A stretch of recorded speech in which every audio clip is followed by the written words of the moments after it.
జై తెలంగాణ. ఒక సామాజిక ప్రశ్న అడగవచ్చా? ఇప్పుడు కొన్ని రీల్స్ వైరల్ అవుతున్నాయి. ఏంటి, రా తెలంగాణ అని, మాస్ తెలంగాణ అని, కక్క ముక్క మందు లేకుంటే అసలు తెలంగాణ లేదు అన్నట్టు అనవసరమైన అగ్రెషన్ని, ఇర్రెస్పాన్సిబుల్ బిహేవియర్ని సెలబ్రేట్ చేస్తున్నారు.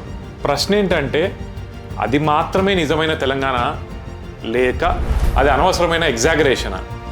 సోషాలజీలో ఒక కాన్సెప్ట్ ఉంటుంది. ఒక స్టీరియోటైప్ని మళ్ళా రిపీట్ చేసిన అనుకోండి, అది కొన్ని రోజుల్లో ఐడెంటిటీ లాగా కనిపిస్తుంది. అది చాలా ప్రమాదకరం. నా తెలంగాణ అంటే పోరాటం, నా తెలంగాణ అంటే అభివృద్ధి, నా తెలంగాణ అంటే కష్టపడి సాధించిన గౌరవం.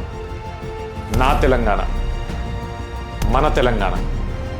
ఎంజాయ్మెంట్ చేయొచ్చు, కానీ ఈ ఎంజాయ్మెంట్ పేరుతోని సెల్ఫ్ డ్యామేజ్ని నార్మలైజ్ చేయడం తప్పు. ఒక తరం సెల్ఫ్ డిసిప్లిన్ కన్నా సెల్ఫ్ డిస్ట్రక్షన్ని సెలబ్రేట్ చేస్తే తెలంగాణ సమాజం మీద లాంగ్ టర్మ్ ఎఫెక్ట్ ఉంటుంది. మన యువత శక్తి చాలా పెద్దది. స్కిల్ని సెలబ్రేట్ చేస్తే మన అందరి ఆస్పిరేషన్ పెరుగుతుంది. అచీవ్మెంట్స్ని ట్రెండ్ చేస్తే మన రేంజ్ వేరే లెవెల్కి పోతుంది. రెక్లెస్నెస్ని సెలబ్రేట్ చేస్తే మన స్టాండర్డ్స్ అన్నీ తగ్గుతాయి. ఈ రీల్ కంటెంట్ స్టాండర్డ్స్ పెంచడం గురించి మాత్రమే. మన తెలంగాణని చీప్ స్టీరియోటైప్గా కాకుండా స్ట్రాంగ్ సొసైటీగా బిల్డ్ చేద్దాం.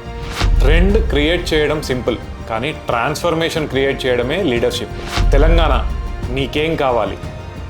పిచ్చి ట్రెండ్స్ ఫాలో అయ్యే గుంప, లేక ట్రెండ్ సెట్ చేసే కొత్త జనరేషనా?